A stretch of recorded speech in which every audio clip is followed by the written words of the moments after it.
What is up, my friends? We are here as a special episode of the Faces for Radio podcast to talk about WrestleMania 40. I am your host, David, and my co-host is Rich. How you doing today, man?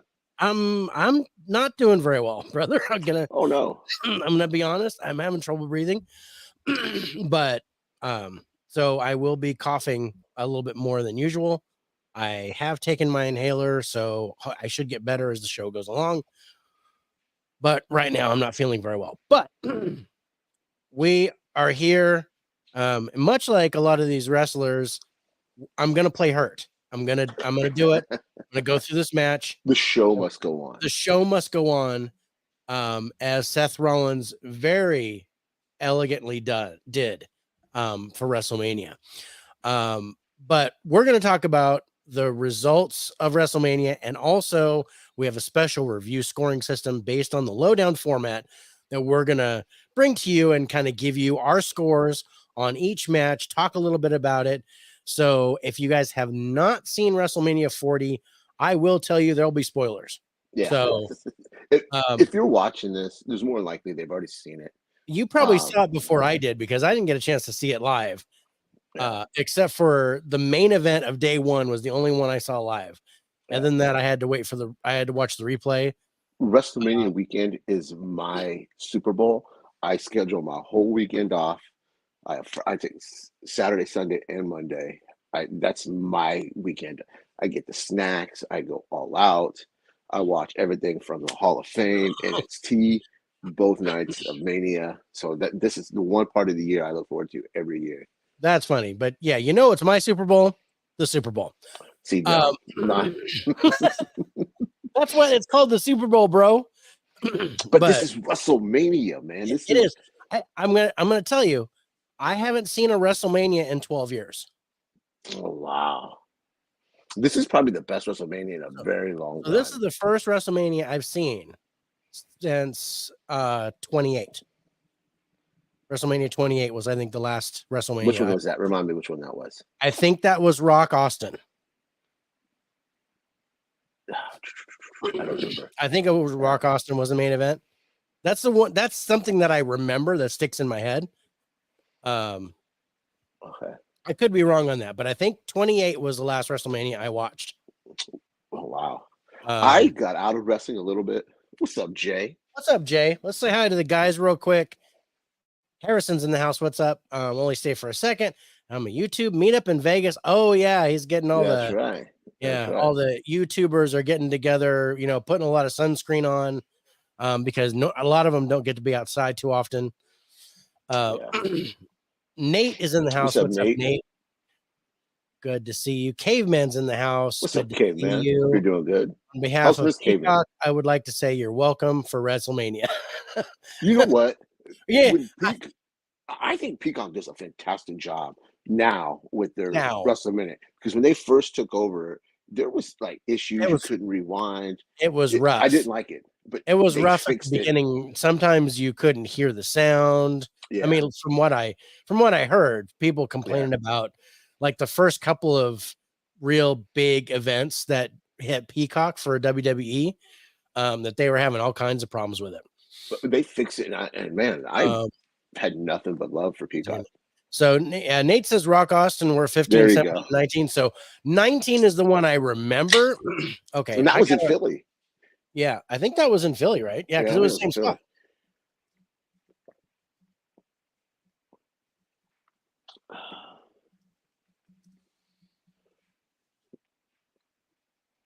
Okay, I was close. It was Cena and The Rock. Oh yeah, see, that's what got me back into wrestling. That was the last one. That's the last one I remember. Yeah, because I remember The Rock was in it, and Cena's my boy. I worked with him, so to see him wrestle, and I'm gonna say seeing him at WrestleMania this year was kind of cool. He's still my boy. He's got a bald spot now. He's really starting to look his age. But you might tip your hat to him, man. But yeah, no, it was funny. Yeah, thanks, Nate. That's only watch special events. Other than that, I don't watch WWE. Me neither. I don't catch them. I watch the YouTube clips. I don't watch them because I don't have cable. Yeah, I saw that one live in Miami. But I'm looking forward to Raw jumping to Netflix next year. That's going to be interesting. I'm going to check it out once it jumps to Netflix. I mean, I've still got DirecTV, so but I haven't watched Raw in a long time. I have SmackDown, AEW, and I had TNA set to record so I could check them out. And usually it was like during the summer I would watch a little bit because my other TV shows weren't going on. But I know TNA is strictly on streaming now, I think. I think it's on Access or something like that. It's on something I can't get. Yeah. So I haven't watched TNA in a while. But and I haven't watched NXT in a while. I also set NXT to record. But yeah, I usually just delete them. I don't watch them. And when we were talking about WrestleMania, I'm like, you know what? I wouldn't mind seeing a WrestleMania again. And, you know, us talking about the matches and score them. Yeah, I saw that one live in Miami. That's pretty cool. I mean, I've never been to a big one. I've you know, been to Raw and SmackDown. I've been to those. I've been to one pay-per-view. It was Survivor Series in St. Louis. I think it's the Wood Rock. First one is I've always loved going to the house shows. Yeah. And I gotta close something really quick. So yeah, I love going to the house shows. I had a lot of fun with that. That was the one where Virgil, may he rest, he took my son. My son was 18 months old. He grabbed my son from the audience and ran him around the ring and brought him into the ring and was rubbing his head because they both had bald heads. And had a great old time. And then Adam Bomb scared the crap out of my son. So you know, it's those kind of things that really like stick in my memory. And of course I went to a house show where it was Yokozuna versus Owen Hart, and may he rest. They rest because Yokozuna passed away. And we saw that leg drop like front row, and I was like, damn. There's something special about house shows because they look like they're having more fun. They get more into the crowd, and it's you know, it's more personal for the house shows. Now I went, you know, because I used to work for UPW, so I used to go backstage at Raw and SmackDown and did some work with them. I did some dark matches as a referee. No, not as a wrestler, but as a referee. And that was a lot of fun. I also did a little bit of work for the XFL when they got started. I helped them with their lighting at the Coliseum in LA. But it's, you know, it's fun, but this was kind of cool watching it and kind of watching it as we're critiquing it as the Lowedown and just kind of marking stuff. Yeah. You've been to 3 WrestleManias and this year's Royal Rumble. That's cool. Awesome. Well, and now that you're working for the company, bro, you can get us all tickets, right? Yeah, fly us down there, mate. You're the big dog now. I've never seen a WrestleMania event. We had Jerry Lawler in our Ohio Valley on Saturday mornings, Hulk Hogan on Tuesday nights back in high school. Yeah. Know that? Yeah. Me too. Oh, I love it. A lot of NXT shows when it was at Full Sail. Oh, yeah. That's fucking awesome, Nate. Yeah. Well, yeah, because they were in Florida. Yeah. So yeah, that was pretty awesome. That's pretty cool. I you know, one thing's for sure, you know, meeting the wrestlers backstage and all the people I've worked with, just a bunch of really cool guys. And I bet there's a couple of assholes, like, but you have that anywhere. You guys, you like get that anywhere. There's a couple of assholes. Brian Christopher and I almost got into a fight. I didn't like him.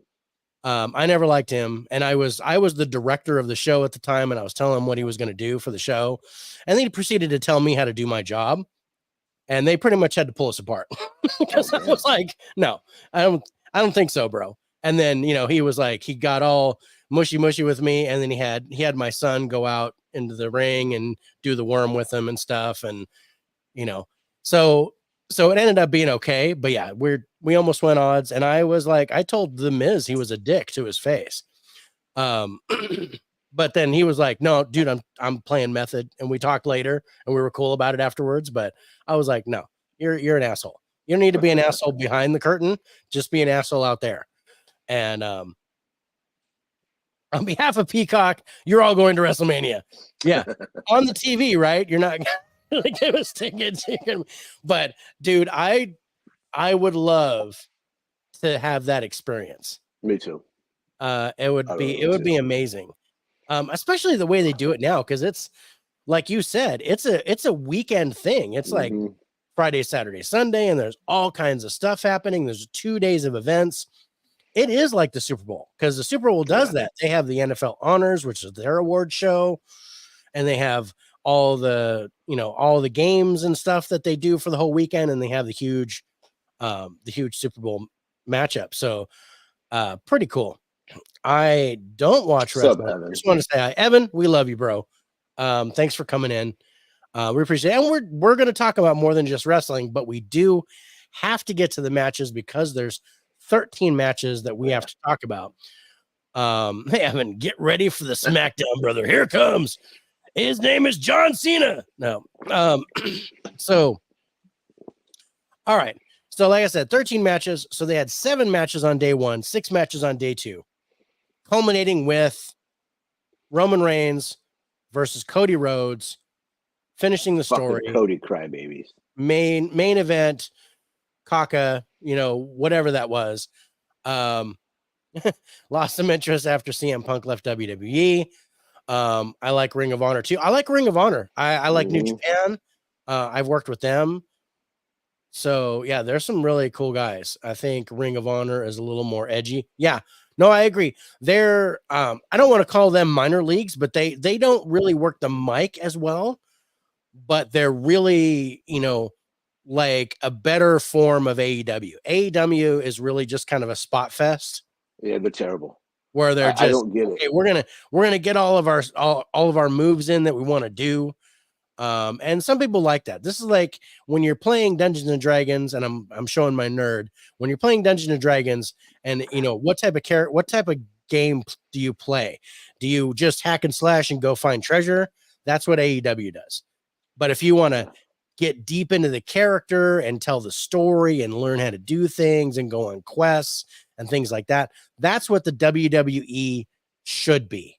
Not that they've done that in recent years. Hopefully they come back to that. But I miss those stories. I know the Undertaker isn't real, but I miss that storyline. I'm telling you what, the storyline, since I don't know exactly what date Triple H took over, but the storylines going into WrestleMania this year were fucking fantastic. Yeah, this was apparently all Paul Levesque, his stuff. This was the first actual big event that is just his stamp on everything. So I mean, he didn't write it all. There's other writers. No, there's writers, a team. And I know how that works. But he's the executive chef. He oversaw the whole thing and said, "No, I want this match to go this way, and I want this to do this." And you can see that on Raw and SmackDown. Exactly, they were building this since Royal Rumble. They were building this all the way through. So let's get into the matches. We'll talk about the scoring, how we did it. But basically we're going to get into the matches and get into our final score. Yeah. But the first match, which in wrestling terms, we call that the curtain jerk, which not necessarily, it's not supposed to be the biggest match of the night, but it's supposed to be important. It's supposed to set the stage, get the crowd riled up. So I think the opening match is the second most important match of the night. They did a fantastic job with the opening. They did a fantastic job because the first match of day 1 was Rhea Ripley and Becky Lynch for the women's title. And go ahead. I didn't follow the full storyline of what's going on here. I know what's going on, how Becky Lynch calls herself the man and Rhea Ripley calls herself mommy, and that was a hitch that they were doing for the show. But I did like they did this thing in the beginning, like, I don't know if it was the day before, like a lead in where they were doing interviews. It was Pat McAfee and Michael Cole, and then they brought people out, and there was a little bit of a crowd. Oh yeah, I think that's the day before. Yeah, I think it was the day before. Yeah. And so Rhea Ripley comes out, crowd pops for her. Becky Lynch comes out, crowd pops for her. And then they were at odds. So they're both like equals as far as the crowd reaction. Mm-hmm. And I got that in the match. So what did you think about this match opening up and how they did it? I loved it. I like Becky Lynch, but I'm team Rhea Ripley. She's fucking fantastic. She's money. Her opening entrance where they had the live band playing her out, I thought was great. The presentation was there, and no one does better than the WWE about packaging the story, so you're going right into the match what the whole story is. They do such a great job of telling you within 2 minutes this the whole story. Yeah. And that's what I did, because I was like, I haven't been following what was going on. I know who won the Royal Rumbles. So I knew Cody won the Royal Rumble again. Yeah. And I knew that how the women's Royal Rumble ended. I had all that. And then I was like, okay, so what's the stuff going along here? And Peacock had some great vignettes in there where they talked about the stuff leading to it, and even like the matches that they were involved in together. And that was kind of cool. They had like little like added features. I think, and a little side note is, what's up, Miss Caveman? What's up, Miss Caveman? I forget where she said it, but Rhea Ripley had a panic attack before she went out. Before she came out, she just freaked out, and then Becky was wrestling sick. That was real. But yeah, they tore the house down in that first match. It was good. The right person won. I think Rhea Ripley needs to go over, just continue to build her character. I agree with that, and I think aside from a couple of spots, I think she really kind of dominated that match. So we talk about there's four main parts to a match. There's the outshine, the heat, the near fall, and the pin. So the outshine is usually the face or the good guy gets over first, throws them around, gets the stuff, really, usually it's kind of faster paced. And then the heat comes, and that's when the heel or the bad guy starts stomping and getting her work in. Of course, the near falls, once it gets to a certain point, that's when they start doing moves and doing like 2 counts on each other, followed by, usually a finisher, a submission move, or whatever the outcome of the match is supposed to be.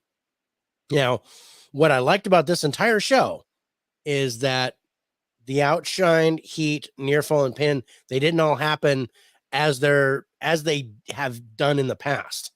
Because this is why I stopped watching WWE.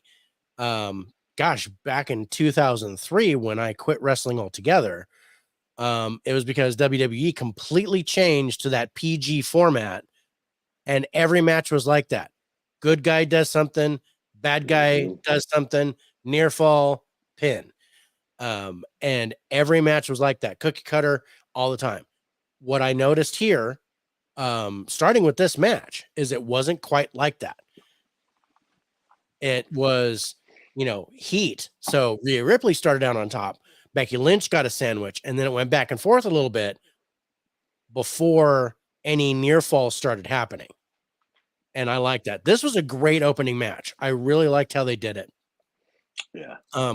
Now, how we scored this is we look at the face and the heel, which is, the good guy and bad guy. Some cases, they're both heels or whatever, but based on how the match goes, you can kind of tell who the face is in the match. And then we look at the near falls and the pin itself, and then the crowd reaction. Those are the top 5. Then we look at the strikes, the holds, the slams, any rope work, and the finisher. So anytime a finisher hits is when we look at, okay, how good was the finisher? How did we like it? What, how many finishers got applied? things like that. So this is how we scored it. What were your big highlights from this match? Just how powerful Rhea Ripley is, the way she Yeah. manhandled Becky. Yeah. a lot. Well, I mean, she was like a foot taller than her, right? I mean, Yeah. From someone who hasn't watched wrestling too much recently, Rhea Ripley, I feel the way I feel about her is the way I felt about China before her plastic surgery. Right. I see what you're saying there. Yeah. Like, I mean, except Rhea Ripley, I think she's hot. She's, but I was like, I'm more intimidated by her. she has more moves than China did. Yeah, no, I did. I mean, I'm talking just size and stature. Yeah. The way that she reacts, but I think she's a tremendous wrestler. Yeah. Joni worked stiff. She was horrible in the ring, and may she rest, because she was a great person, but she didn't really learn how to wrestle. I agree, but at the time she didn't really need to. She didn't really need to. It was like, I'm big, I'm buffed, I'm brutal, and that's what I'm gonna do. But see, that's a good thing about NXT, because Rhea Ripley tore it up at NXT. She did. Her and Shayna Baszler had some great matches. Yeah, and that's somebody I wish I would have seen. We see more of Shayna Baszler. I want her to go back to what she was. She was in NXT. Yeah, I like to see that too. I like her style, and I think they're really undervaluing her in the WWE. But I think that's a Vince McMahon thing. He does it when he took her from NXT. Yeah, they dropped the ball every fucking time. Yeah. But anyway, so let's go to our scores on our opening match. Just how we did it. So I have it set up. So Rich, you gave the match a 79. I gave the match a 78. So our total average score is 78.5. I think that's a great opening match. And the crowd was into it. Crowd was into it. But the crowd was into it. The crowd was into it before they even got out, really. Whereas there's another match where the crowd wasn't into it until like midway through the match. Then they started popping. And there's also, I hate to say it, there were a couple matches where I felt like they were feeding noise into the crowd. They were feeding cheer. I think they were. I don't think they were. I think they were, because I'm looking, and there were chants going on, and nobody's lips were moving from what I saw in the crowd. So I think they were feeding stuff in the crowd. Could you have been like an audio delay? No, I don't think there was an audio delay. Because there was usually an audio, like a couple seconds for cussing, because they were still bleeping. Oh no, there was cussing. There was some F-bombs dropped that they didn't catch. Yeah. But which no, I like they're chanting someone's name, or like the "This is awesome" chant, and nobody's clapping. Those are the things I'm thinking they're feeding that into the crowd. I didn't get any of it. I mean, I paid attention, and I didn't think. I caught that a couple times. One match in particular where I was like, I was really disappointed, but then the crowd got really into it, and I love that match, and we'll talk about that later. But let's get into match number 2. We have a comment. Whatever, Jay. Okay. I'm just saying, I thought I saw it. I thought I heard it that way, but again, I didn't watch it live. I had to watch it on the replay. So maybe I'm wrong. But there was one particular match where the crowd was not in it. But you also got to think that's an outside stadium, and the sound doesn't travel. Okay. It was cold. It was cold. Night 1 was cold. Yeah. Night 1 was cold. One match in particular, though, was night 2, and something bugged me about something on night 2, but the match turned out really good. But let's go to our second match. Second match on the night was the 6-pack tag team match for both belts. So what they did was they split the universal belts, so there would be 2 winners.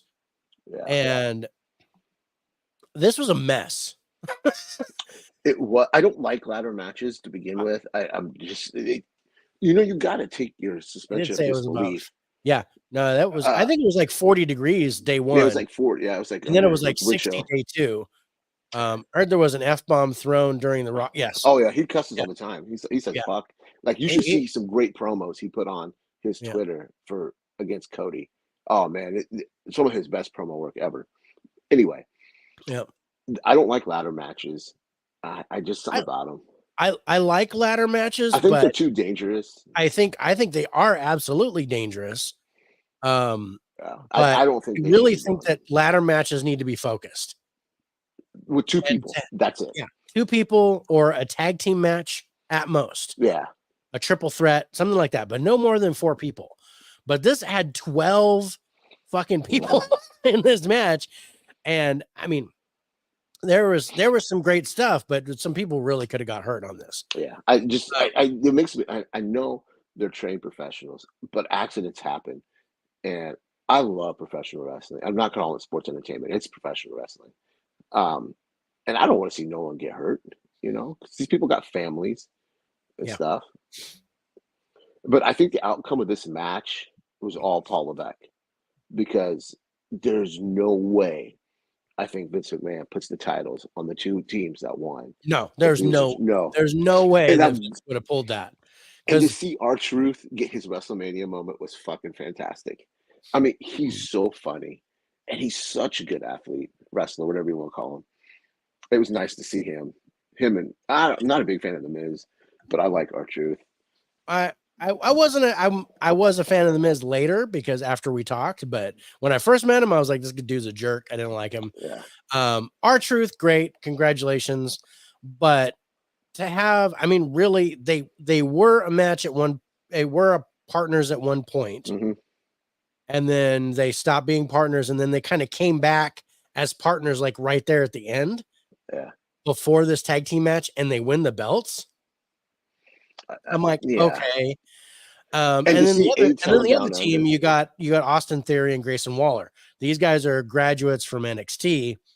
And although I think Grayson Waller's a prick, he's a good worker. He's a really good wrestler. Austin Theory's really strong for his size. Yeah. But again, I didn't think that those 2 teams deserve the belts. But I liked Awesome Truth getting it, and the pop that he got from the crowd. And I would have rather seen DIY too. Me too, because I liked Tommaso Ciampa. Oh, I mean, so good. So him and Johnny Gargano, I think that's a good team, and they're really technical. I would have liked to see DIY take it instead of Waller and Theory. But see, I can agree, see but they I had disagree. one heel and one face winner. Yeah, and I'm okay with that. And then I'm sorry, I knew as soon as Priest and Balor lost those belts, that Priest was going to come back. Oh yeah. We talked about that all anyway. over the wall. That was all over the board. That the writing was on the wall that Priest was going to come in and use his Money in the Bank, and take the title from Drew. So we're going to talk about that in a second, but shoots and ladders matches should be a thing in the future. Shoots and ladders, yes. I like R-Truth, but I don't like how they are making him a moron. But I like that. It's the comedy relief. Like, I liked it when he tried to pin one of the wrestlers. I thought that was funny. That's why I gave the pin a high score. when he's outside for the tag, I'm like, what are you doing? Yeah, I like that's the R-Truth I like. But the whole thing about him believing he was part of Judgment Day, and that went on for like months. Yeah. And then he did it again on Monday night. Yeah. I thought that was kind of ridiculous, but yeah, let's go to our scores on match 2, because we're a little bit different on this one. And it was interesting. So you gave, but not too bad. You gave it a 63. I gave it a 68. I actually went higher than you. Our total average score on this one, 65.5.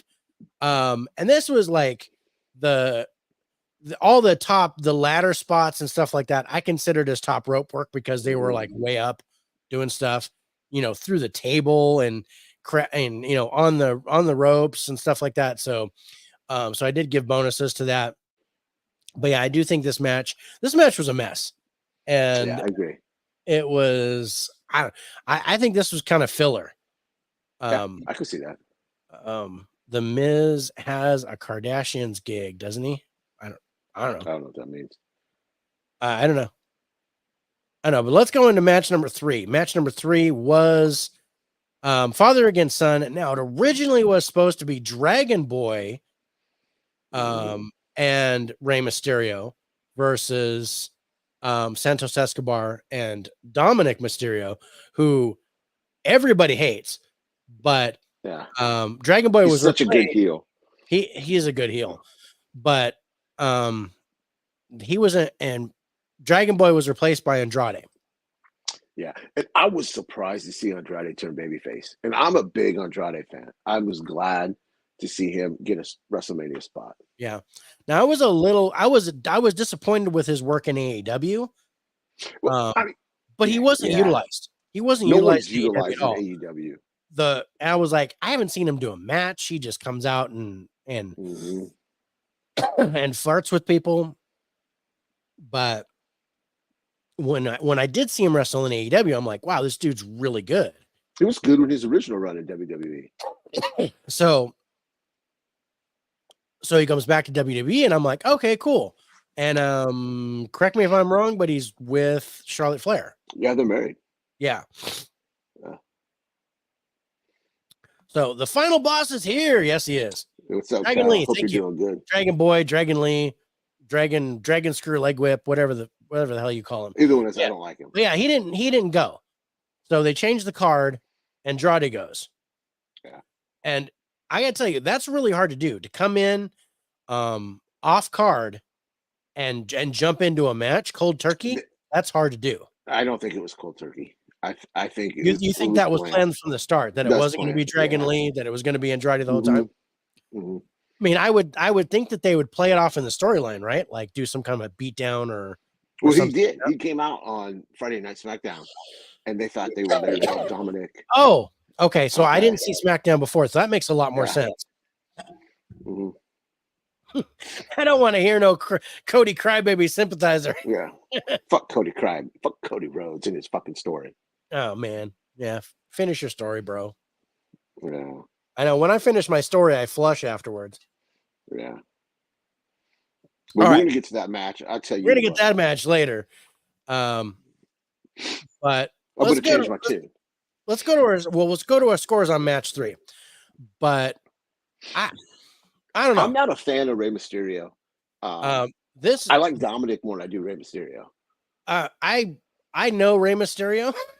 I mean, talk to him, and because the guy who owned UPW managed Rey Mysterio, so we got to see him quite a bit back in the early 2000s. I don't think he should be wrestling anymore.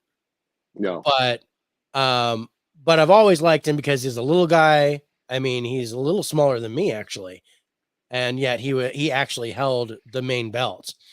But you gave this a higher score than I did. You went 77. I went 63. Our average score is 70. So we are going up. I mean, not from the first match, but we came up from match 2. Yeah. But yeah, I like Santos Escobar better in NXT than I do here. But I like Santos Escobar, and I hope he gets more of a push. I do too.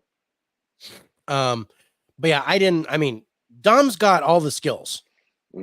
He's come a long way. He's come a long way. He just needs he needs more size. And there was an interview with Pat McAfee and Rhea Ripley and Michael Cole. They were sitting there talking to Rhea Ripley, and they were like, why don't you just dump him? Right? Why don't you just dump, Dominic, and then just go off on your own because he's holding you down and blah, blah, blah. And Rhea Ripley goes, what? Dominic's the GOAT. He's better than his dad. And the whole crowd behind her just throws a fit. So I'm like, okay. So Dom's got heat with the crowd. He does. He's so good. He's so good at making. Dom's got major heat with the crowd. So I'm like, okay. But yeah, I didn't care for this match. I didn't mind it at all. This match did not appeal to me. I like how Dominic works the crowd. You said something about Michael Cole. Have you noticed just how much fun Michael Cole's having right now? Michael Cole's having a blast, bro. Yeah. Tony the Table, Basement Blues wrestling name. Tony the Table. Oh shit, here we go. You know, you can cuss on this. It's an 18 and over show, bro. You don't I have to. cuss all the time.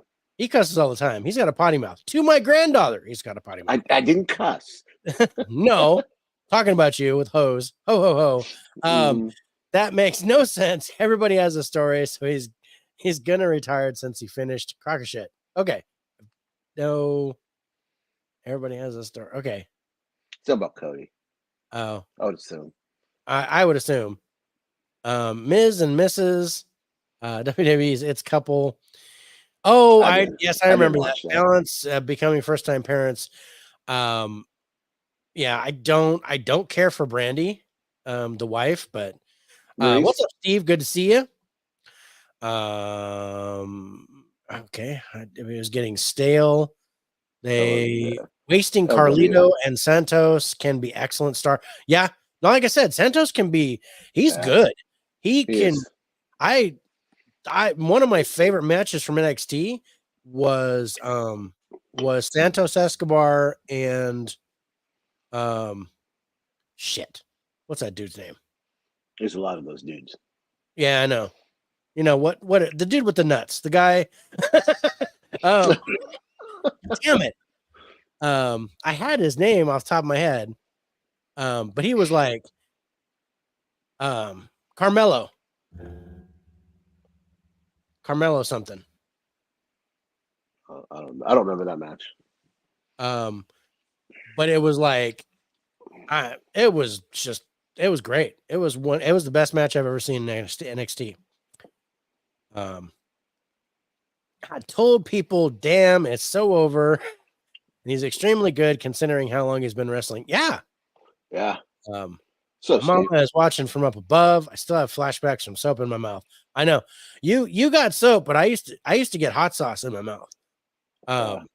If I cussed until my my mom realized that I really like hot sauce. Brandy is okay. Bay. Okay. Brandy. Okay. These nuts. Carmelo Hayes. That's the one. Yeah. But yeah, I liked Carmelo. But his match with Escobar, they were toe to toe, and it was all over the place. I was like, okay. I mean, my favorite match of all time is Jushin Thunder Liger and Ultimo Dragon. I think it was like 92. And that was the greatest match of all time. And that match could stand up against it between Escobar and Hayes. It was really good. And it went like 45 minutes. Anyway. All right, so let's go to the next one. Match number 4 is brother versus brother, Civil War in the WWE. Okay. It's Jay versus Jay. This on paper had everyone for it. It was the storytelling behind it. Yeah. The hype. With all the hype, there's no way they could live up to that. There's just no way. No. The match was fine. Went fast. But my mind played it up more than it should be. If I'm not wording it right, I don't know how to say it. Like in my head, it was going to be a better match because they're both fantastic, and it ended up being an okay match. Yeah. Now I was disappointed in this match. It was heavily match. Jimmy, it was a super kick fest. I mean, there was like 20 super kicks in this match, and I'm like, see, I'm like, okay, I get it. But you guys, I mean, it's brother. I mean, these two brothers probably wrestled when they were kids. And I know, looking at, wrestling matches where it's been brother versus brother or tag team partner versus tag team partner, like, the Young Bucks going against each other, for example, they always have a great match when it's Matt, or Matt and Jeff Hardy going against each other. Great match. I don't like those guys. I don't like them personally, but I think, when when Jeff is not on drugs, which is very seldom, he's great. And Matt is too broken right now. He should not be wrestling. I hope he's not. No, his contract's up with AEW. Yeah. But anyway, I expected this match to be better.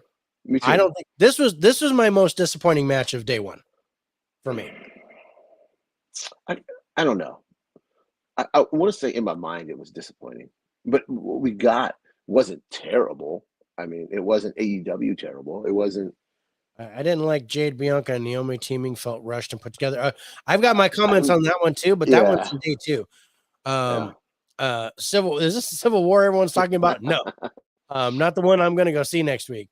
The Uso versus Uso match was trash. That Stop wasn't sugarcoating. trash. I didn't like it. I'm not I'm It trashing it. wasn't bad, but it wasn't as good as it should have been. No, like I said, this match got my lowest score of the night. I don't remember.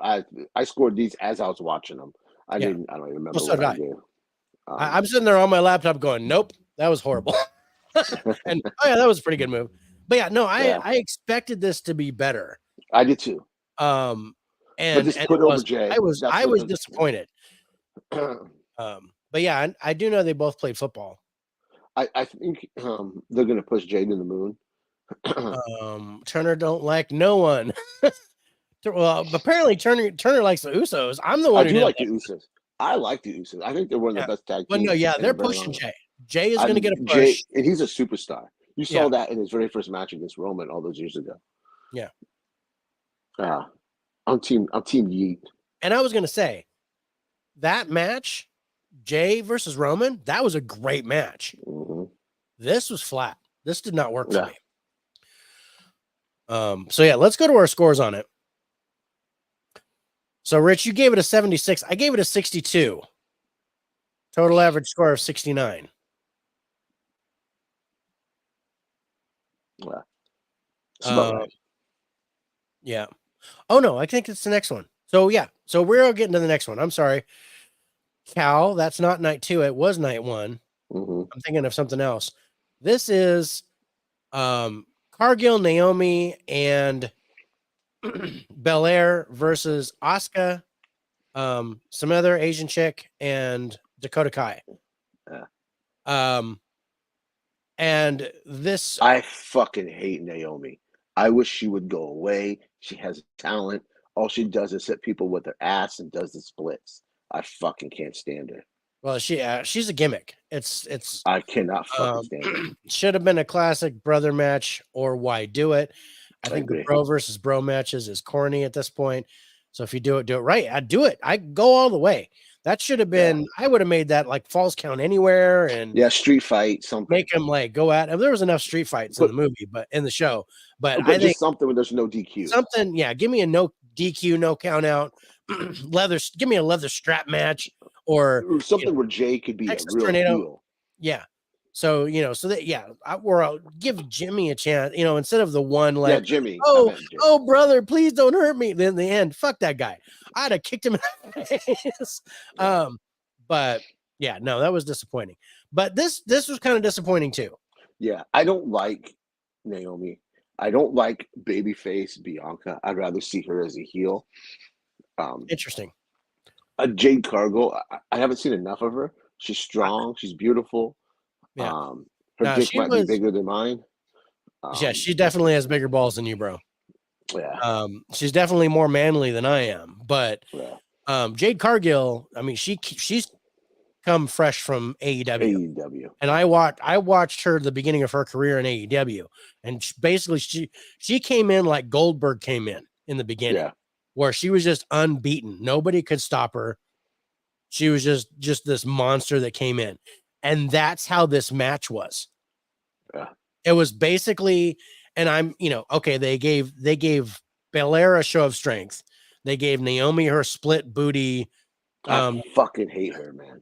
Her slam or whatever she does. But basically this was Damage Control beating the crap out of Belair and Naomi until they could tag Jade Cargill in. And then Jade came in, beat the crap out of all three of them. And then they that's the way to build Jade, her character. Yeah, you're basically building her. You're building her like they built Undertaker when he first showed up at Survivor Series. Yeah, his very first thing where he showed up and he just beat the whole team, including Bret Hart and all these guys. I think Asuka's too good to be doing what she's doing. I don't like Dakota Kai. I don't like. I She's never liked Dakota Kai. She's not believable. She's too no, thin. she's too skinny. She's teeny tiny. Yeah. It's like the what's that? K something. I can't remember her name, but anyway, so the girl from American Ninja Warrior, the first one to actually complete stage 1 or whatever, run up the warped wall. I never watched that. She went to AEW and wrestled, and she did these great moves, but she's like 50 pounds. So she like flies all over the place and hits people, and it's like, I can't believe you, because you do some great stuff, but there's no way that you can pin somebody, because it's like you're laying a piece of paper over me. So, and I feel that way about Dakota Kai. I don't picture her having any type of force. Yeah. They tried to build her as a striker. There's no fate. There's no, she needs to, I don't know. But what's our score on this one? Yeah, I'm trying to get, what do we have there? Okay. No talent. She's been cringe since the return. But that TNA run was good. Not enough bromances in wrestling these days. Yes, she's very strong. Yeah. Damage control is trash. So glad Bailey is out of there. I agree with that one. Yeah. Asuka was super trash. I think Asuka's amazing. Asuka's fantastic. But again, I think she's underutilized. Yeah, she's underutilized. I'm hoping that Triple H makes her better, because I think Vince has been hindering her, because again, oh no, we can't do any of these moves, we can't do any of that. Asuka's got some great stuff in her arsenal that they don't. She was fantastic in NXT under Triple H. When she flexed, I was like, damn, I'm in love. I feel like Arnold Schwarzenegger's wife. Bianca been beating Damage Control all by herself for years, so Jade doing it right. This is the thing, and Bianca didn't look like she could beat Damage Control, and I'm like, I've seen Bianca beat Damage Control by herself. Yet they needed Jade to come in. It didn't make sense to me. This match didn't make sense. But yeah, let's go to our scores on it.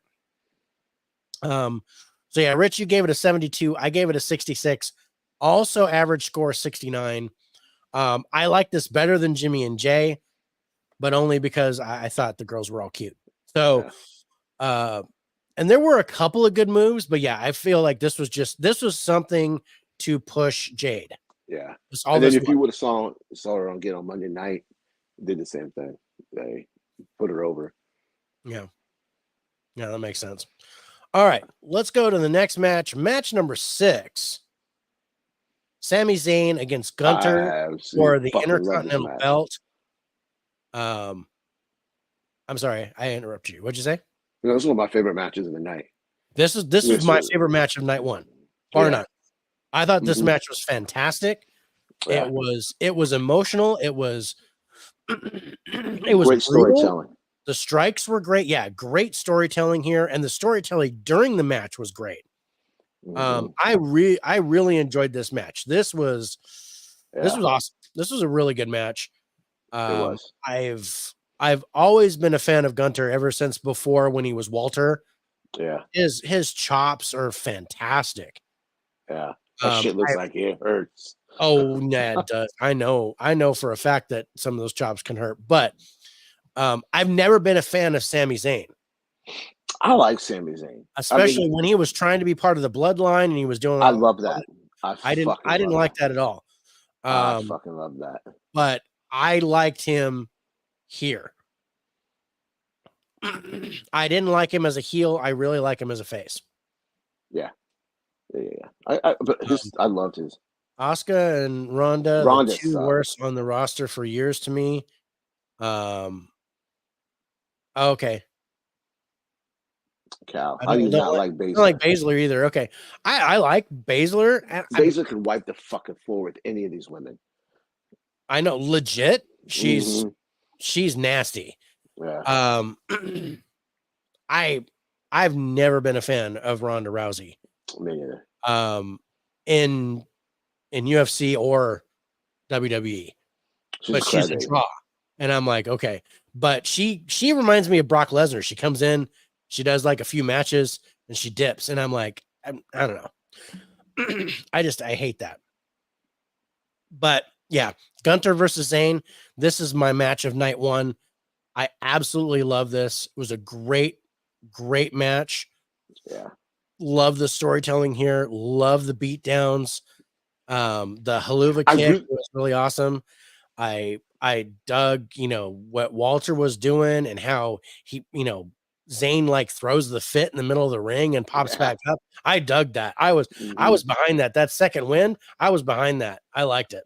Going into the match, I didn't think they were going to put the belt on him. I thought they were going to keep Gunther going. I thought they were going to squash him. I thought they were going to have Gunther win, and he was going to squash him in the front of his family, and he was going to move on to the next. Yeah.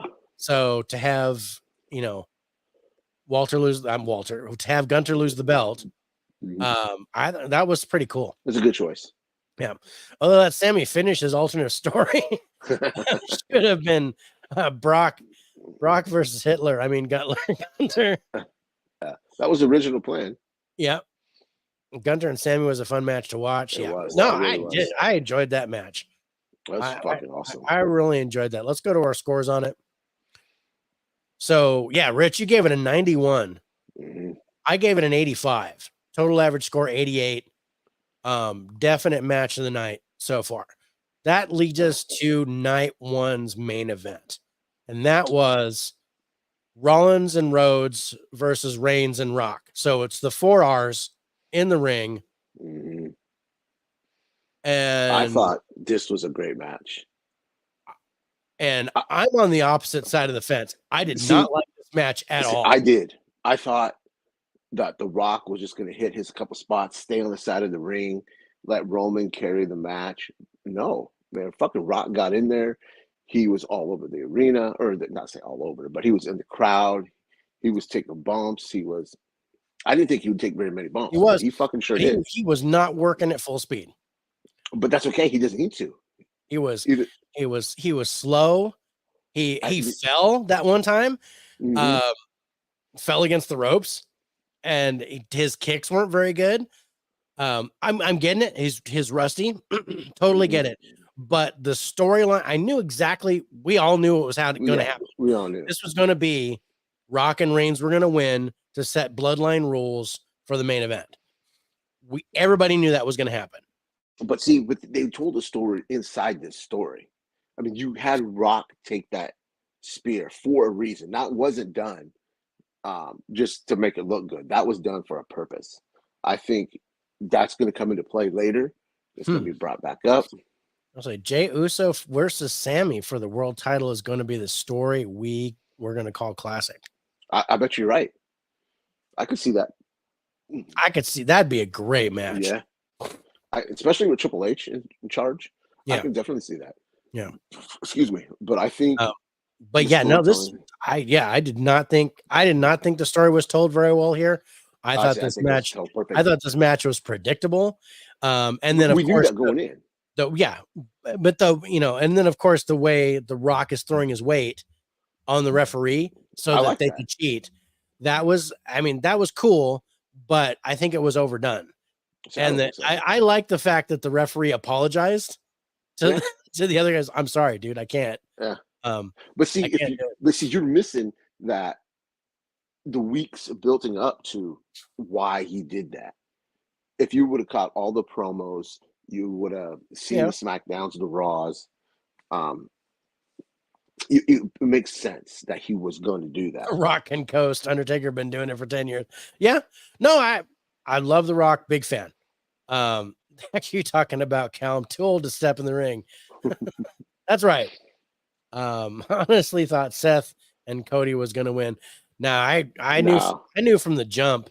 No, they're going to stack the deck. Not watching anything in the past. I knew from the jump that the heels were going to win. So here's how this goes down when you're writing the script. If when there's some kind of stipulation or something that's set, if the face wins the stipulation match, then the heel usually wins the match by some means, usually by cheating or whatever. But if the heel wins the stipulation match, then usually the face wins the match. But then of course they do some kind of loophole to try to figure out a way out of it later on. And I thought maybe they'd pull some shenanigans on Raw after Cody's match, but we'll get to that in a second. But the build up and payoff to this match was amazing. Turner, get it. Dave, watch the promos. Okay, yeah, dude. watch the promos. I'm gonna tell you something. But I mean, I'm just talking about the match itself. The match itself did not work for me because I don't think you had the context. If I'd had more of the story, I would have enjoyed it more. But at my face value, watching the match, I didn't enjoy it. Oh man, see, I think this is where you hurt yourself. I mean, there's so much to build up to this. I thought this match was great. I thought The Rock looked good. I thought Seth looked good. I like Cody Rhodes, but I am not that big of a fan of him. I appreciate him. I appreciate his legacy. He's a great worker. And I love the end shot of this match where they're both Roman and The Rock holding up their titles. Perfect. With Cody sitting there all dejected and shit in the ring. Yeah. Love that shot. Yeah, that's cool. Yeah. All right, we'll go to our scores on it. And I think this is where we're the most spread apart as far as the shirt. Not sexually, but spread apart. So yeah, you gave it a 93. I gave it a 71. Yeah, for an average score of 82. And yeah, if I'd have known more of the story and maybe the match would have worked better for me, but the way it was cold turkey coming in, I couldn't appreciate the match. Yeah, like the whole winning the Mama Rhodes belt, fucking loved it. Yeah, so I caught parts of that with Mama Rhodes belt, and even the stuff at the Hall of Fame when The Rock came out for his grandmother, getting the Hall of Fame, and then turning around and talking to Cody. And then there was some gobbledygook there. So, I mean, there was some stuff I did know about, but yeah, hope they change things up to refresh things. Wrestling is too predictable. That's my biggest problem with it. I agree too. That like we all know, since Bloodline tore them apart on the weekly show before Mania, turned out, and I mean, like I said, without me knowing any of that, I knew how this match was going to turn out, and because of this, I knew how the main event was going to turn out. Oh yeah. And also the first match of day 2, which we're going to come into. So day 2 starts off with Rollins McIntyre for the belt. This worked perfectly. This match was done perfect from start to finish. This match was predictable, and that's okay. And I don't know if this was true, but I mean, it looked to me like Seth Rollins was really hurt. He's not. He's taking time. He's not as hurt as they're breaking up. He's banged up, but nowhere near as because he's taken. I think they say taking 4 weeks off just to recharge his batteries. Yeah, and he's gonna be back. So he's not hurt as much. Okay, he's just a great seller. He's good. I really enjoy Seth Rollins. This match didn't go as long as I wanted it to. See, it worked the perfect amount. I thought it would go a little while longer. And then, but I will tell you what I didn't like.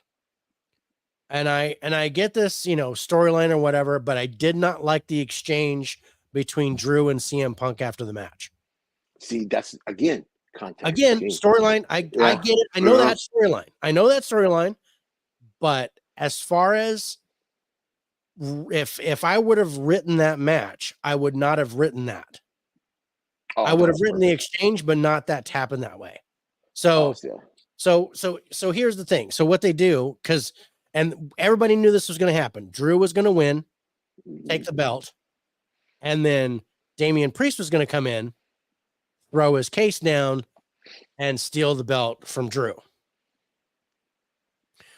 But the only way that was going to happen, because Drew pretty much dominated that match and beat Rollins. And he didn't come out too bad off. to where he could have fought Priest if Priest would have come out then. But they had to have an exchange with CM Punk to hurt Drew to get him to the point that Priest could come out and take the belt. But see, that fits the Drew character because Drew is angry. He's pissed.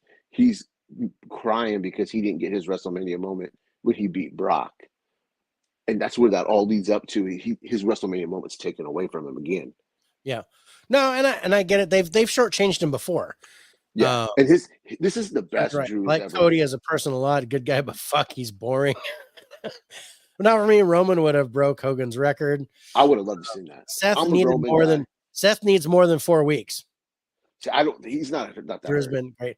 I don't know. It just seemed like he was hurt to me, like a little bit more hurt than I expected. Right. And then, Ori, I mean, he played it really well at the end of the Cody Reigns match, to where I saw some stuff afterwards where people were helping him up, like Kevin Owens and stuff were helping him up and walking him out. Yeah. That's just how good these guys are. People hating on Priest, but that diet version Taker, I see being a good time. I think Priest is awesome. I think Damian Priest is awesome. When I first saw him, when he came in, I'm like, dude, you make him a heel. I'm like, you make him a heel, and he's gonna have the belt. I said that when I first saw him. Yeah, like the very first match I saw him. Yeah. But yeah, no, he's good, and he is the dominant force of Judgment Day. Oh yeah. I still think Finn Balor's been wasted. I think Finn Balor's been underutilized. He's really good, but they don't treat him that way. Again, that's a Vince McMahon thing. But no, the way that they've done the matches, because I watched like the whole history with Judgment Day and R-Truth and Miz and all that. I watched that whole thing play out. That was an 1.5-hour thing that they did on Peacock, where they played all the matches and kind of everything that built up to that moment. And what I was seeing was basically Damian Priest was controlling everything. Well, actually, Rhea Ripley controls everything. No, Rhea Ripley's in charge of Judgment Day. But in the ring, it's Damian Priest. Damian Priest is dominant. Seth's such a sucker. He should have turned on Cody. Cody needs a true revival. Okay. I think Finn versus Priest will happen. Finn versus Priest would be interesting. And I would love to see Finn Balor take it to him. I want to see the Demon come back. Yeah. Because, he was, Finn Balor was a Universal Champion. He was the first one. It was the first one, right? So he beat Seth. So, dude, I think Finn Balor's awesome. Great wrestler. I do too. But yeah, so this match, Priest coming in, taking the belt, sure, fine for the storyline. Again, I don't think this match itself worked for me as much as match 1 of night 1. I thought Rhea Ripley and Becky Lynch was better. Sure, for the storyline. But let's go to our scores on it. Rich, you gave it an 88. I gave it a 69 for an average of 78.5. And that makes a lot of sense because you know more about the storylines than I do. I have an emotional connection. I'm looking at for the match, and I'm critiquing as someone who's done matches and written scripts and executed shows like this. That's all I'm looking at, because I'm not really looking at the storyline and how the buildup is, because I don't know anything about that. Except in a few cases. I thought there was going to try to cash in, and there wasn't going to be a contract in there because he swapped cases. Yeah. Oh, that would have been interesting. Yeah. I mean, I was like, if Rollins is hurt, I mean, I understand the whole thing of giving it to Drew and then taking it away from him right away. But I would have liked the fact Rollins was hurt, that Rollins actually beats McIntyre and then Priest comes in and takes the belt, and then they wouldn't have had the CM Punk interaction. But I think Drew McIntyre is awesome.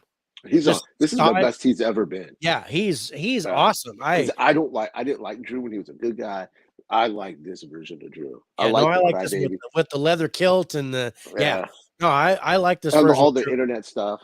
Yeah, I like him. I like him vicious like this. And Cal confirms Drew is so good right now. Seth honestly should have been in that story with Rhodes. Made him look weak. Yeah. But see, okay, there's a story inside this story, and we'll get to that when we get to that last match. Yeah. All right. So let's get to match number 9. And match number 9 was the Philly Street Fight. This was the worst match. Lashley and the Street Profits versus Final Testament, which is Karrion Kross and AOP, who I'm not familiar with. I only saw them wrestle once. And they look like they're trying to be like Demolition or Legion of Doom type stuff. They're supposed to like Big and Bad. Now they're trying to give Drew his moment to make up for his win with no crowd. They did that and then gave him like 2 minutes with the belt. Yeah, which was perfect. So, I love that he went over to kiss his wife, and then he gets in CM Punk's face. Cross is done and bring back dominant Lashley. See, I wish they'd shave his fucking head again, repackage him. They're wasting Karrion Kross. Again, hopefully they can reset after WrestleMania. Yeah, because what they did initially when he was in NXT, I liked him in NXT. Mm-hmm. And then they first brought him to WWE and he sucked. Yeah. 5 minutes. But I like Montez Ford. I do too. He's a star. He is a fucking star. His top rope stuff is phenomenal. His mic work is great. I like Dawkins, the partner.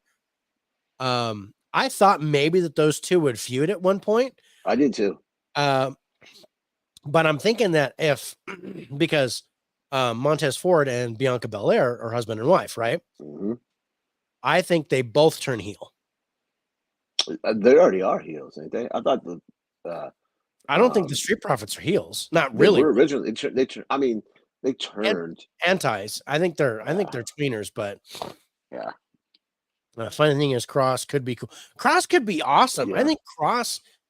I think if they'd have kept to something similar to what they did in NXT, he could be really, really good. Yeah.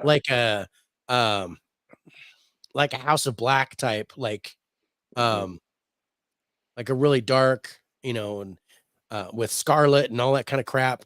Oh, she's so sexy. But they don't utilize him right. I mean, it's just I'm hoping that Triple H kind of turns this stuff around. Yeah. I'm not sure why they build this as a street match. This was just the worst match. This is just filler. This is all this was. This is the worst match on the card. This was just a filler match. But it sure didn't feel like one. No, it didn't feel like a street fight at all.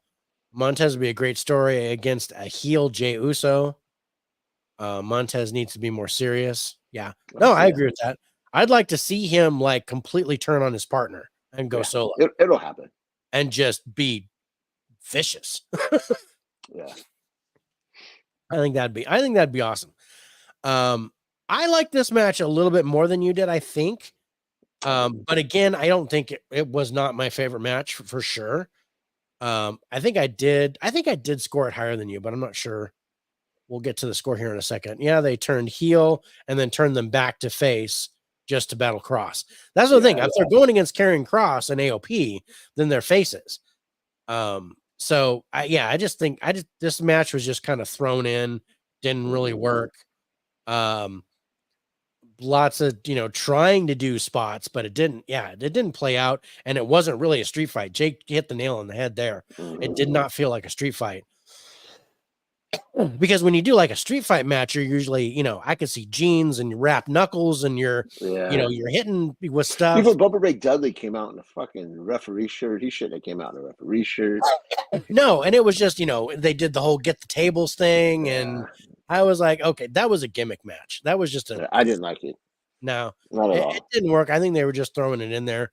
Our final scores on it, Rich, you gave it a 55. Yeah, this is your lowest score. And I gave it a 68, average score 61.5. It does have the lowest score average of the entire show. Oh wow. I could see it. Yeah, okay, let's get to the next one. This was a match that I thought I was gonna like. And this is LA Knight versus AJ Styles. I can't stand LA Knight. Yeah. Yeah. He's stupid. He's got the pop. He's got the I don't care. He's fucking stupid. But AJ Styles should have mopped the floor with him. He should have. But so LA Knight comes out, does his shtick, crowd goes crazy. He gets the pop from the crowd. And I swear to God, I don't know if they turned the mics off or what. AJ Styles came out to his music. There was no crowd reaction. And because he changed his music. Yeah, there was nothing. He came out, he did the thing, and the fireworks went off. Nobody, it was crickets. Yeah. He had I don't think people like his new music. He had no pop from the crowd at all. And I was like, wow, I can't believe that. I think AJ Styles is, you know, for lack of a better word, phenomenal. Yeah, I think he's amazing. He's slowed down a little bit. Yeah. But no, that's so he's got to get his balance a little bit. LA Knight, Rock, Austin remix. I like it, but it needs more. AJ Styles sucks. Oh, get out of here, Kal-El. This match, I gave the same score as Jimmy and Jey Uso. This was my least favorite match of night 2 because it just, I don't know. I really expected this to be better. And this was just to put LA Knight over. Yeah. Is all it was. They're going to ride that train until they're going to ride it until the wheels fall off. As long as everybody's popping to his, I think I don't mind him. I hated the whole model thing that he did when he first popped into WWE. I'm like the only thing that kind of works is his LA Knight gimmick. Let him do that. And then when they brought that in, I'm like, okay, fine. But I don't see him being anything more really than a stepping stone. I don't see him getting any major belts, maybe Intercontinental, but maybe US. Yeah, maybe US title, but no big championships. I don't see him getting that. Unless the crowd gets really behind him. I don't see it. LA Knight don't look as cool when the real Rock is there. I know, right? As Roman said, you're imitating my cousin. He did tell him that. Yeah. But let's go to our final scores on match 10. This is LA Knight, AJ Styles. This didn't work for me. In fact, we both gave it a 62. That's funny.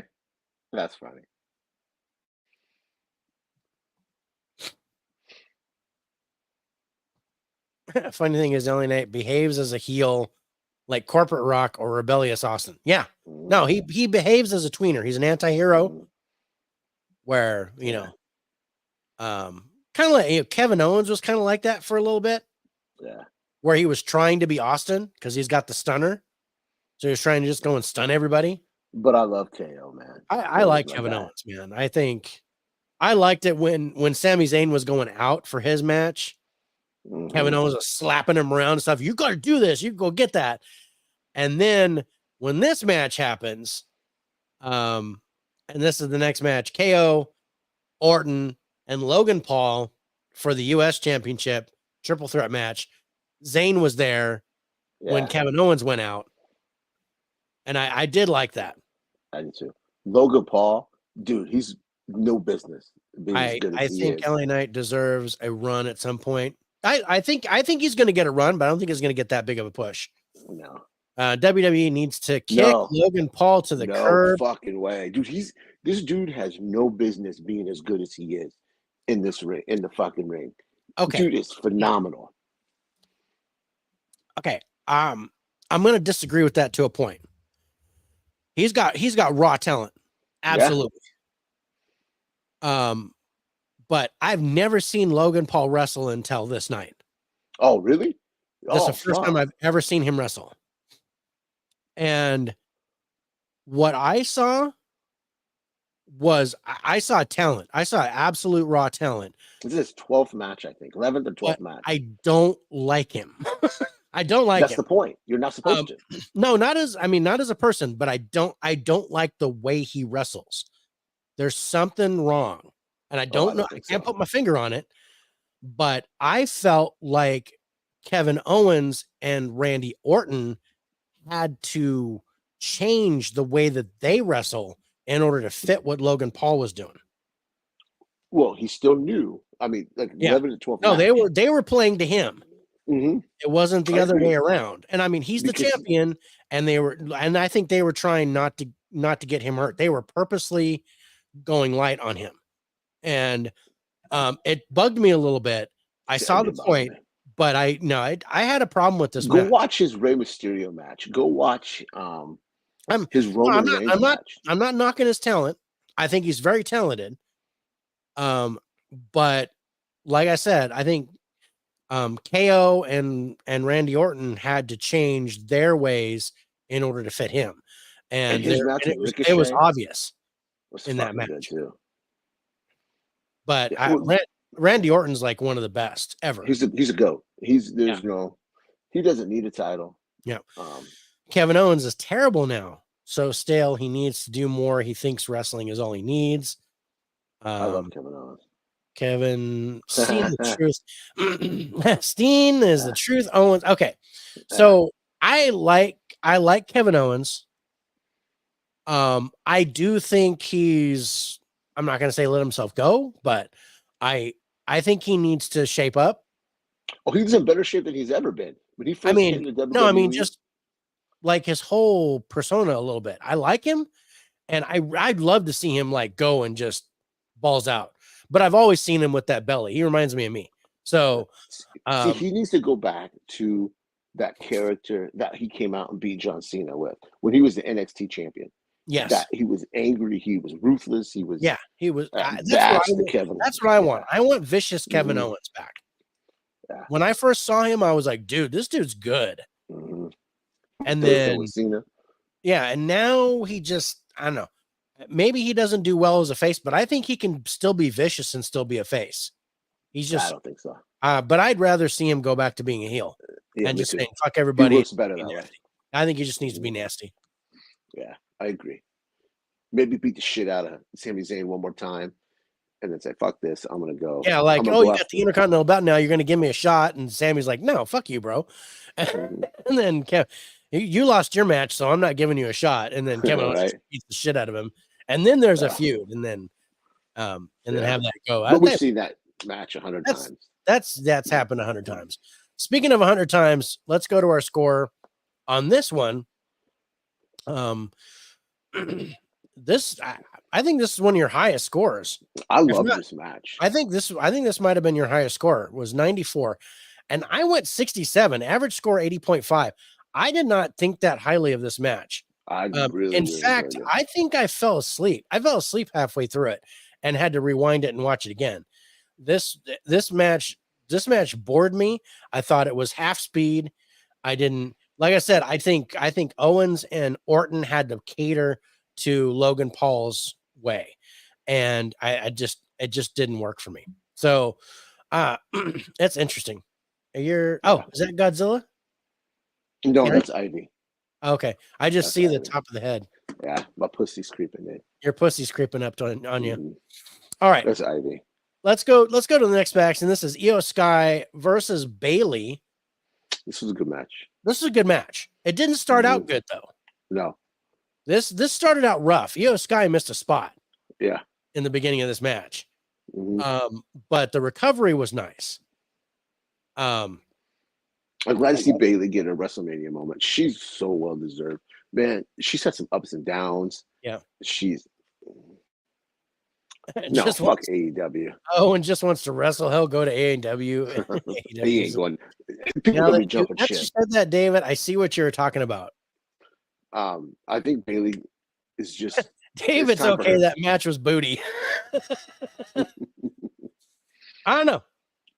The match was booty. I like that. I'm going to use that. That match was booty, Cal. I disagree. Yeah, I did not. They thought RKOs is enough to please us, right? It can't be just RKOs, you know. Nah. But anyway, Bailey got her WrestleMania moment. Bailey got a WrestleMania moment.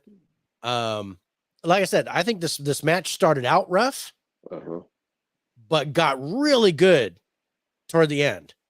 Yeah, and this was one where I heard Bailey chants, but didn't see anybody talking in the audience, which is really weird. So this is one of the marks where I thought they were pumping voices. I didn't think they did in this one. But this match, probably about 5 minutes in or so, it started to get really good. By the end of the match, it turned out to be a really good match. But like I said, it started out rough and then kind of shaped up and got better as it went along. Yeah. But great top rope work from Io Sky. She's always good. She's amazing. I remember her from NXT. Yeah. She's crazy. Some great, moonsaults off the top rope and stuff. With the trash can on her head. Yeah, awesome stuff. Bailey with the slams. She's a great wrestler. I like her. She's one of the best out of the four horsewomen, I think. Yeah. But Io and Asuka always botch. That's why I don't care for him. Yeah, Asuka's fucking fantastic. I don't remember seeing Asuka botch any moves. I mean, not during the show, WrestleMania. I don't think I remember seeing her do that. Oh, yeah, I don't see it. But yeah, and I haven't. But yeah, Io Sky flubbed in the beginning. It was obvious mess up. Maybe it's a language barrier thing. I don't know. If Asuka and Io Sky seem to be doing it, maybe it's some kind of communication issue. I've never seen Asuka botch, but because she doesn't high fly, she doesn't. She's a striker. She's a striker. She's a strong style, like Sasuke, like Nakamura. Shame Bailey got overshadowed, in my opinion, with all that was going on in this Mania. I agree. Yeah. Her story seemed like a minor subplot. Yeah. But I do like the fact that she's got the belt. Yeah, me too. I liked her match. It turned out Asuka's been botching for 3 years. I haven't watched anything. I haven't noticed it except in the beginning when I first started seeing her. I really liked her, and then I stopped watching for a while. So I don't think I've watched it in 3 years. Some NXT stuff. I've watched more NXT in the last 3 years than I have WWE. Yeah. Let's go to our final scores on Io Sky versus Bailey. You gave it an 84. I gave it a 77. Average score 80.5. Not bad. Yeah. Cal doesn't like her striking style. I get it. It's not for everyone. It's not for everyone. I like it. I too. So main event: Rhodes versus Reigns for the Universal Belt. Okay.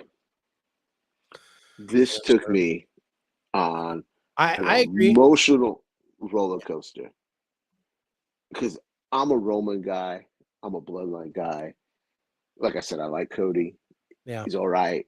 I don't think he's the one that should have beat Roman, but this match started off great. I was like all into it. Yeah. Then you got the cameos. I was like, motherfucker. And I was like, no. And then it was like, oh, okay. Solo's there. Okay, that's better. Get excited. Then fucking whoever it was came in that. No. Just took me on this an emotional roller coaster. This is why I love professional wrestling. Yeah. Yeah, it's fake, but I'm invested in these characters. I'm invested in the storyline. Don't say fake. Scripted. Yeah, scripted. Fake, Yes. fake is a 4-letter word. Scripted. Yeah, scripted. Yeah.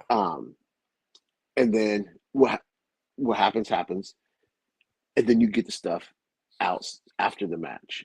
Mm-hmm. Okay, I was crying. I had tears coming down my eyes just because I was happy for Cody. I'm not a Cody guy. Yeah. But seeing that was real. That was real for that family. Yeah. I loved it. I love this match from start. Didn't like the middle. Love the end. Yeah. This I agree with all that. This was the match of the night for me. Yeah. I really enjoyed this match. I love the cameos. I love the story progression here. Again, I knew from the jump that Cody was going to win. Everybody knew. Everybody knew. It was predictable, but I loved how they did it. And it was so funny. I'm sitting there watching the match and I go, okay, so Solo comes out and does the same thing he did last year. Yeah. Spikes him, right?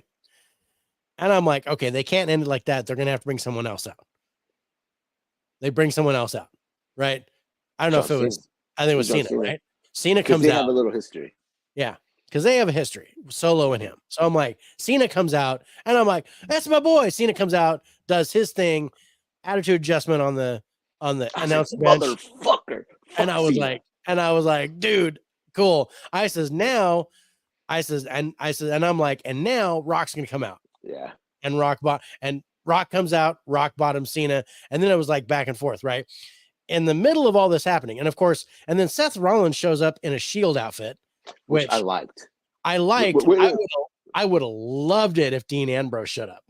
Well, Undertaker was first. Undertaker came out. I really thought that was going to be the Austin spot. I think Austin was supposed to be there, but something, I don't know. It felt like that was out of place. I thought Undertaker came last. No. I thought Undertaker was after Seth. No, because again, here's another story point, another story inside a story. Yeah. He had Roman, he had Cody there because no one else was in the ring. Rock was gone. It was just Cody, Seth, and him. Yeah.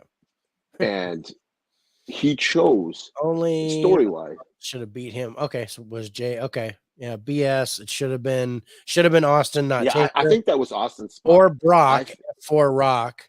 Even Triple H would have made more sense. See, I think it was supposed to be Austin. I really do. I think it was supposed to be. I think it was supposed to be Austin too, but something came up or something. Yeah. But I will tell you this: Undertaker was operating one of the cameras. Was he? Yeah, that's where he was the whole time. He was like this with one of the cameras, and that the outfit he was wearing, same outfit as all. That's true. You're right. He was operating one of the cameras. It was funny because I saw him like in the corner of the ring, like on the outside the corner. I was like, "Is that Undertaker?" Like when Rock came in and Rock bottomed Cena, I was like, "I think that's Undertaker right there." And then the lights went out, and I was like, "Oh shit, Undertaker's going to come out." But yeah, I agree that Undertaker did not work with the story. Yeah, it didn't.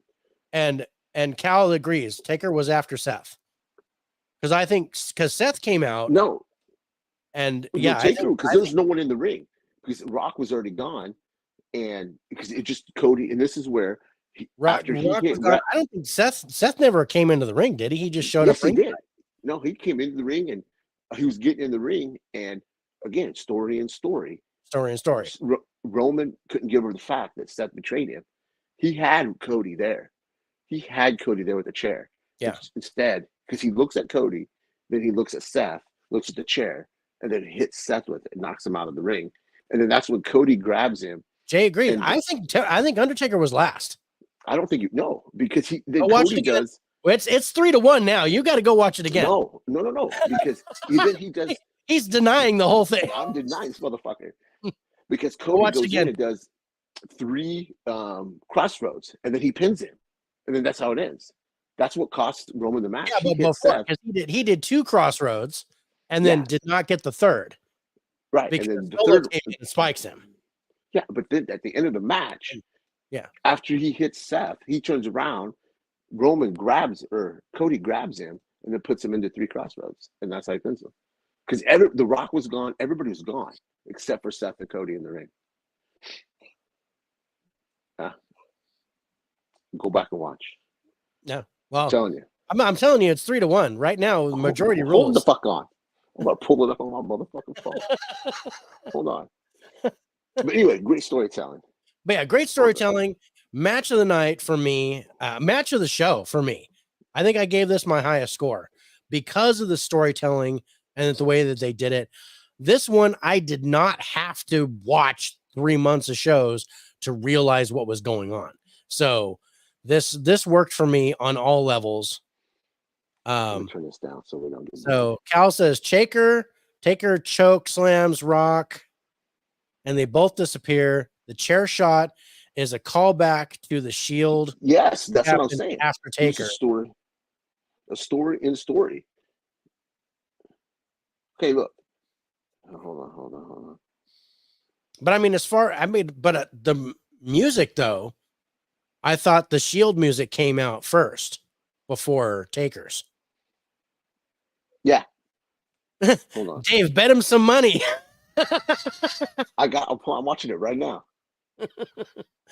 Because what I like here, Solo's telling him, finish him, and fucking Roman's like, I know. He tells him, I fucking know. I know. Okay, here John Cena. John Cena's coming out. Super Cena. The Rock just got chokeslammed by Undertaker.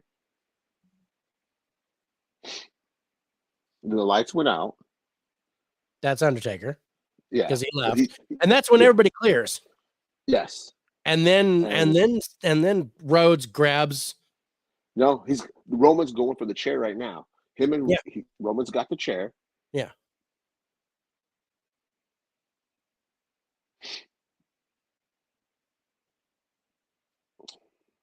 He's looking at Cody.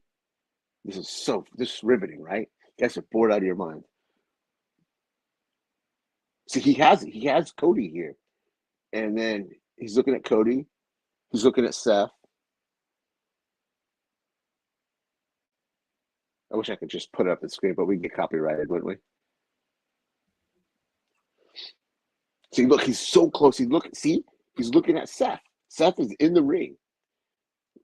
He's looking at, he fucking should have just hit the motherfucker with the chair. Sorry, I'm getting all heated. See, yeah, Seth is in the middle of the ring. He knocks him out, kicks him out of the ring. And he's getting ready to spear Cody. And then Cody grabs him and puts him in that fucking stupid ass cross, bro. It's so lame. It's like John Cena's cross face. It's stupid. Yeah, I mean, it's how he wins. Yeah, I was right. So there you have it. Did you freeze? Yeah.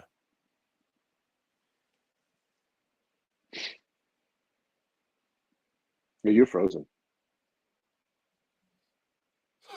Okay. Now you're not.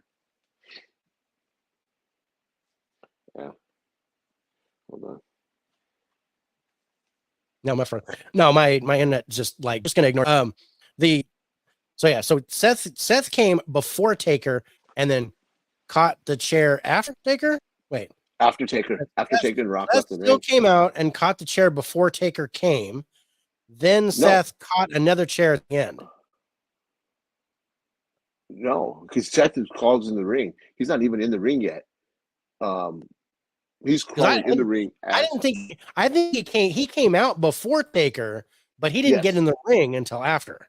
That's what. Right. Yeah, you're lying. Because I just fucking watched it. Don't make me get a copyright strike. We're playing it on the show. No, we're not. Because we got dinged for WWE. We did. WWE dinged us on that documentary. Yeah.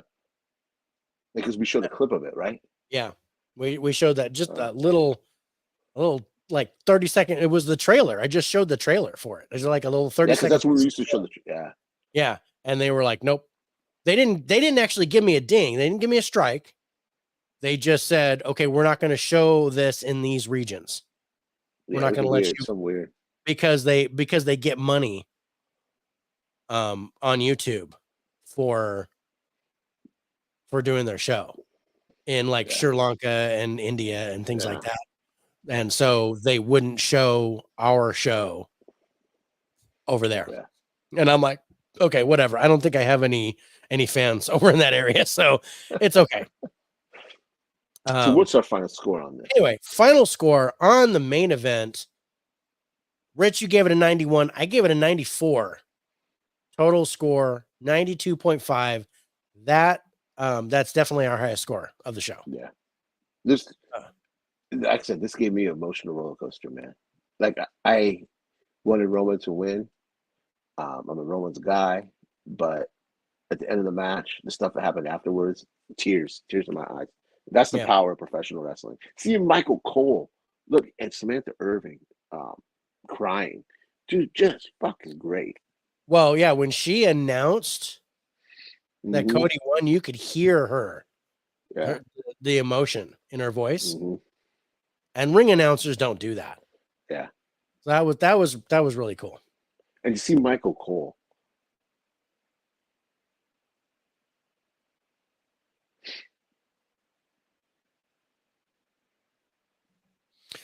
Cal is still testifying, but that's okay. I just watched it. I love the curtain call for Triple H. Yeah. And Bruce Pritchard. And Bruce Pritchard. And I met both of those guys. I didn't get to talk to Triple H much, but I talked to Bruce Pritchard, and that was where I almost had a contract with WWE. I think that let's go back to Monday night after WrestleMania. Cody acknowledges. I didn't watch that Raw, so I don't know what Cody acknowledges Roman. Yeah. And then the crowd just fucking goes nuts chanting, "Thank you, Roman." I thought that was fantastic. And then it was a great post. I think it was Tuesday. Roman makes a post. He's working out. He says, "Yesterday I mourned. Today's day one." And I thought that was fucking fantastic. Just a little tease. Yeah. I really like that. Yeah. Everybody was talking about how they were going to say, oh, the Bloodline rule says that we can show up, but you can't have anybody show up. And so you didn't actually lose the belt. They were going to pull some cockamamie thing. Oh, The Rock came out. Yeah. And I thought that was great. But I'm glad they didn't do that. Yeah, me too. They didn't just try to strip him of the title. They were like, nope, you won it. Cool. We're going to come back. The Rock gave him something in his hand, and you don't know what it is. Again, great storytelling. Okay, you sowed a seed for something. I just love the way creative is right now, and that's the thing. That's the superstar out of all these matches. I think the hero, but the best thing out of when a hero comes along is creative. Creative was fantastic. Was on fire for this WrestleMania. This was good. I enjoyed this. Like I said, I haven't watched it since 28. And I think I was disappointed with that. I did like Rock and Cena. I thought that match was good. And I knew Rock was going to take the fall on that. So I knew Cena was going to win it.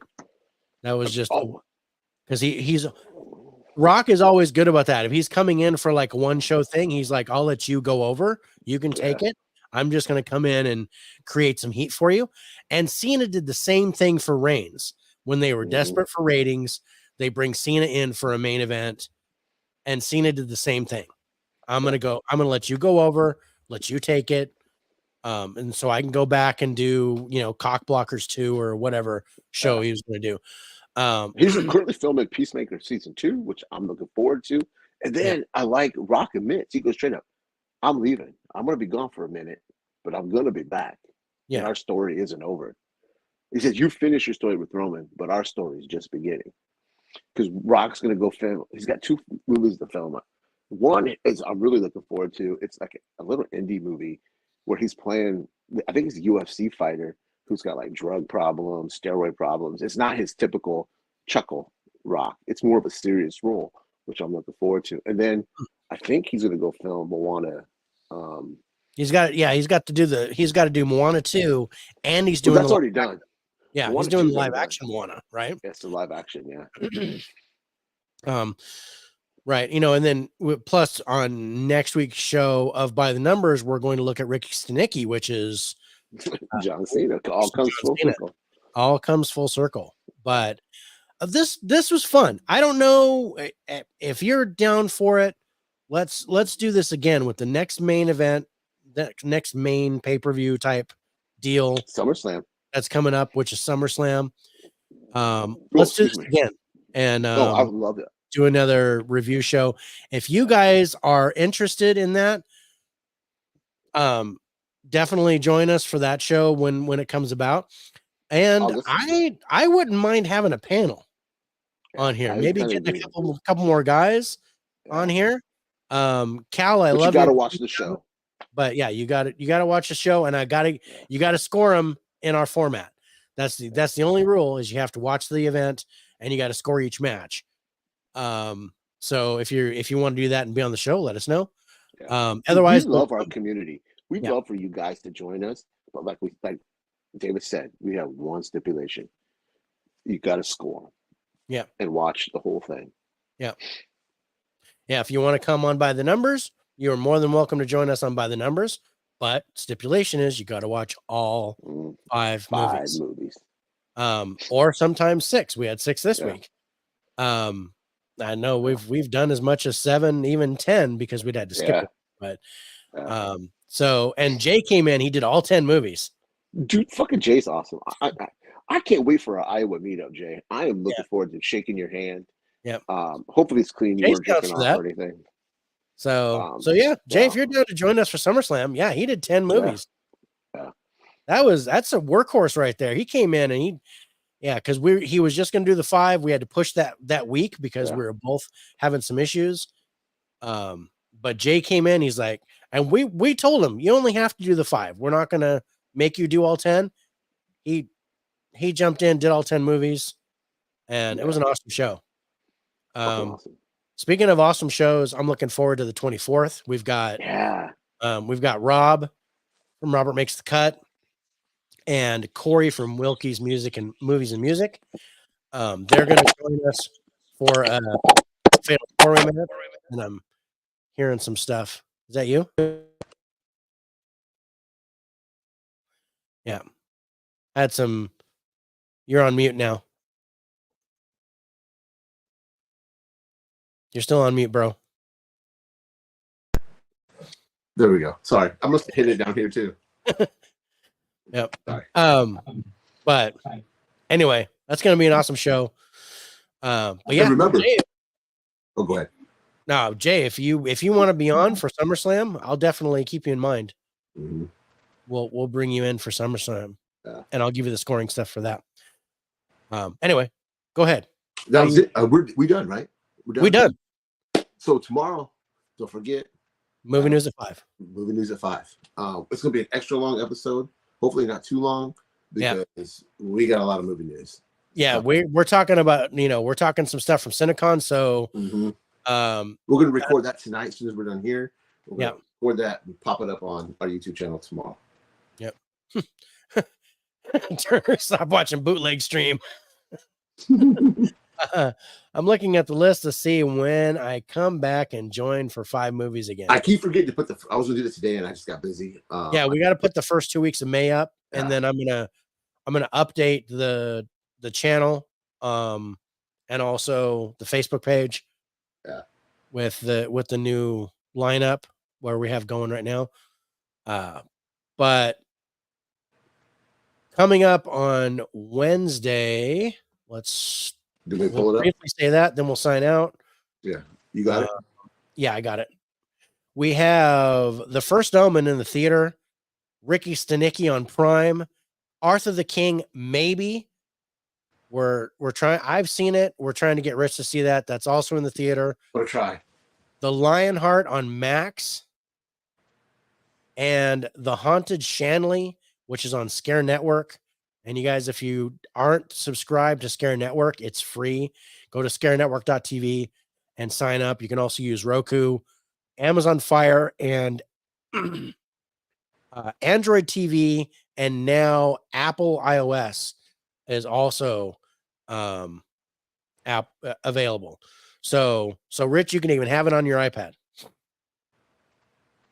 Yeah. I'm going to subscribe to Scare Network. I still need to do that. Yeah. So it's going to be awesome. I can't wait to do that. But yeah, let's get out of here. So you guys, the outro has the recap of all the matches and our scores. You guys be safe, take care, and we'll see you next time on the Faces for Radio podcast. God bless everybody. See you guys.